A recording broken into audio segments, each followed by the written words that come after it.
What's your first response when someone wrongs you? Do you shout out whatever pops in your head? Hey, look where you're going! Or maybe you keep your mouth shut and just give them a glare that could wilt daisies. You might even spend your afternoon thinking up creative ways to get back at them.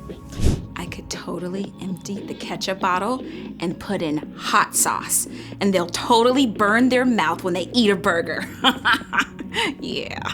When you get hurt, it's really easy to hold on to the pain, sometimes for days or months or even years. You just want to see them pay for what they did. But it's like allowing a bad seed to take root. And if you don't dig out the hurt, it can turn into deeply rooted bitterness. Trouble is, holding on to pain doesn't hurt them. It hurts you. That's where forgiveness comes in. Forgiveness is deciding that someone who has wronged you doesn't have to pay. It is not saying that what that person did is okay, but it says that you're giving payback to God. Forgiveness is a decision and also a process.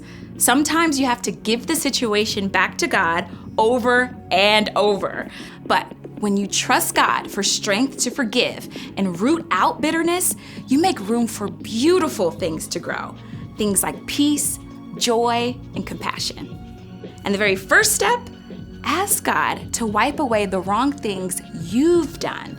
God will always forgive. Then you can pass that same forgiveness on to those around you. That's why forgiveness is an amazing way to worship God with your life. Because worship is about more than just singing loud. It's all about living loud. Yeah.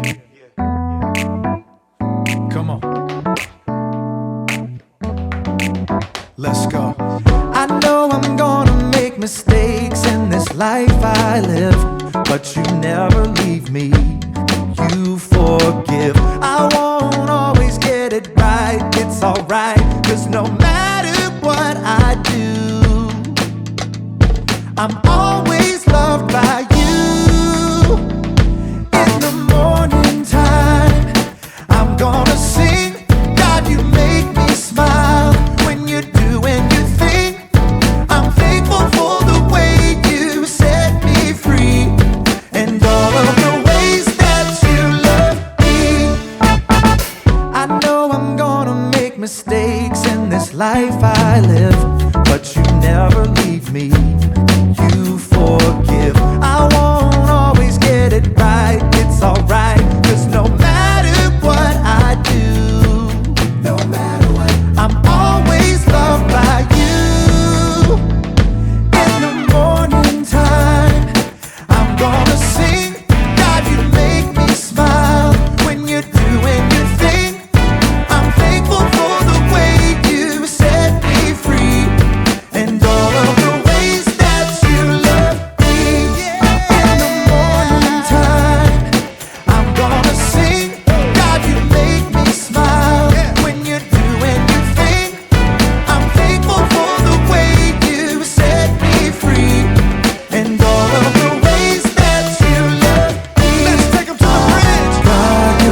Welcome to Story Lab.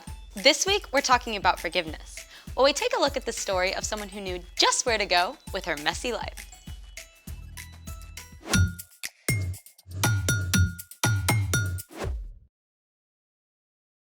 Hey, I'm Skylar. And I'm Sebastian. We're talking about forgiveness, which is deciding that someone who has wronged you doesn't have to pay.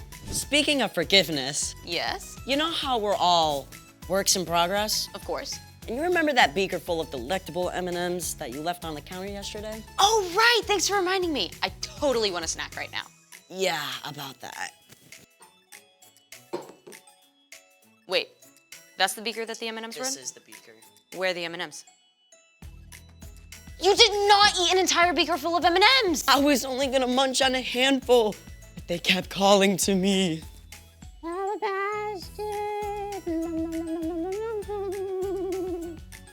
I cannot believe you ate all of my M&Ms.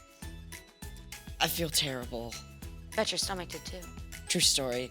I'm really, really sorry. I'll get you some more. I forgive you. Thank you. I'm gonna get you some more, I promise. Cool. But I know something we can do with it first. Something better than M&Ms? Yep. Let's make it. Step 1. Take a candle and place it in the center of the dish. Step 2. Put a few drops of light food coloring in a container of water. Because around here, we love food coloring.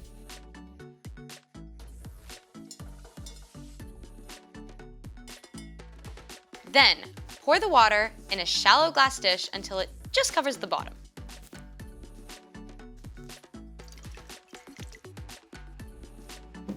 Step 3. Light the candle. Grown-up alert, grown-up alert. Yes, make sure you have a grown-up present. Or you may accidentally do something that requires a lot of forgiveness. That was a little dramatic. Yeah. Step 4. Cover the candle with a glass beaker. A conveniently empty glass beaker. Then the final step is you're going to put a few drops of dark food coloring around the rim.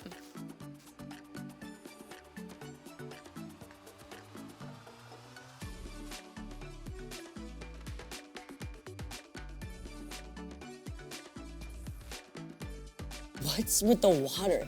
It's all getting sucked up into the beaker. Pretty cool, huh? What just happened? Science! As the flame consumes oxygen, the pressure inside the beaker is decreased, while the pressure outside the glass stays constant. Since the outside pressure is greater than the inside pressure, the water gets pushed up into the beaker. Taking away the water in the dish. Oh, just like how forgiveness takes away all the bad things you've done. I see what you did there. I love a good visual. It's time for... The story before the story. Today, we're in Luke, the 3rd book in the New Testament. But before Luke, in the very beginning, out of a deep, deep love, God made an amazing world. But when people turned away from God, the world was broken. God made a plan to draw people back into relationship. So, at the right time, God sent a tiny baby to be born in the small town of Bethlehem. God's very own son, Jesus. When Jesus grew up, he began to travel from town to town, teaching and healing. And while most people loved him, the religious leaders grumbled. That Jesus was changing the way they'd always done things. And they didn't like it. One bit. Which is where our story starts. Take it away. Hey everyone, I'm Chloe. Hey, Chloe. The religious leaders, some called Pharisees, were keeping a sharp eye on Jesus. They weren't completely sure about him yet. So, one of them, a man named Simon, invited Jesus to have dinner at his house. But even though Simon gave Jesus the honor of inviting him for dinner, Simon left out something important. See, at this time, everyone wore sandals, no socks. And when they walked the city streets, they got whatever was on those streets all over their feet. Use your imagination. Ugh. So, usually when a guest came to your house, servants would wash their feet right away. As a sign of honor, you might give them a kiss and anoint their head with oil. But Simon didn't do any of this for Jesus. And someone noticed. A woman from town had heard Jesus was going to be at Simon's home. She lived a difficult life and done many wrong things, but she knew that Jesus' love and mercy were greater than her sins. She desperately wanted to see Jesus, so she came to Simon's house and saw where Jesus sat at the table. Now, you've got to understand something about how people sat to eat at this time. Tables were low down, so you actually sat on the floor. In fact, you might even lie down on your side with your head over here by the table and your feet back over here behind you. The woman had bought an expensive container of perfume to pour on Jesus' feet as a sign of love and honor. She must have thought it was terrible that no one had offered to wash his feet and wanted to do it herself. But she didn't have water or a towel. So this woman actually used her own tears to wash Jesus' feet and wipe them with her hair. It seems strange to us, but it was an incredible sign of this woman's love and devotion. After washing Jesus' feet, the woman kissed them. Then she took the perfume she'd bought and poured it out over them. As the strong, sweet smell of perfume filled the room, Simon and the other guests watched the woman. They were shocked by what she was doing.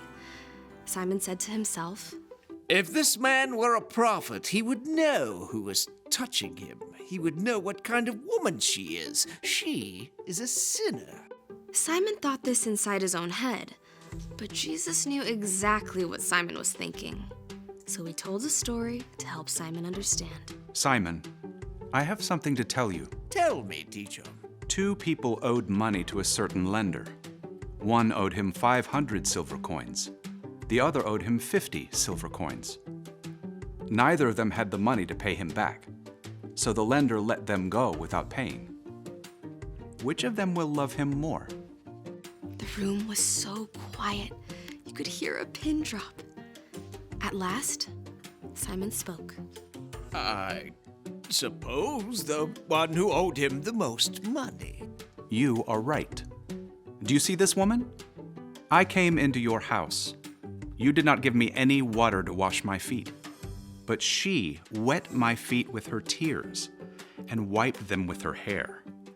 You did not give me a kiss, but this woman has not stopped kissing my feet since I came in. You did not put any olive oil on my head, but she has poured this perfume on my feet. Wow, Simon got called out. Simon had invited Jesus out of curiosity, but he hadn't shown him any love or respect. This woman's many sins have been forgiven. She has shown that she understands this by her great acts of love. But whoever has been forgiven only a little, loves only a little. Your sins are forgiven. Excuse me. Who is this who even forgives sins? The other guests whispered and exclaimed in shock, but Jesus smiled at the woman with deep love in his eyes. Your faith has saved you. Go in peace. The room was filled with religious leaders who were quick to call the woman a sinner. But they didn't look at their own lives. They didn't see their pride and hard hearts needed forgiveness just as much as the things this woman had done. The end. I gotta be honest, all the feet washing and perfume stuff seems a little bit strange, but she was all in for Jesus. Exactly. She saw how much she needed Jesus. All the religious leaders missed it. They thought they had it all together. They didn't think they needed Jesus or his forgiveness. So, what's our part in this story? Jesus made it clear.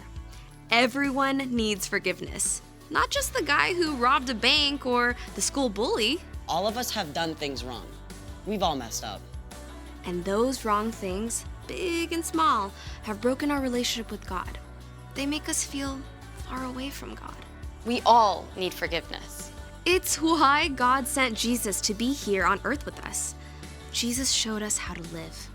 He's the only one who never sinned, and then Jesus laid down his life for us. When Jesus rose to life again, sin and death were defeated. When you choose to follow Jesus and ask God for forgiveness, God wipes away the wrong things that you've done. God looks at Jesus' perfect life instead of your sins and says that you don't have to pay for those sins anymore. That's the most amazing thing ever. So don't miss this. You've done wrong things. You need to be forgiven. But because of Jesus, God is ready and willing to forgive you and wipe away the wrong things you've done. Right this second. That's amazing. Enjoy.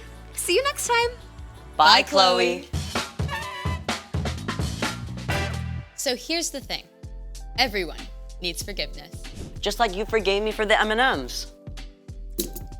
Wow, thank you. Can I have a few? A few.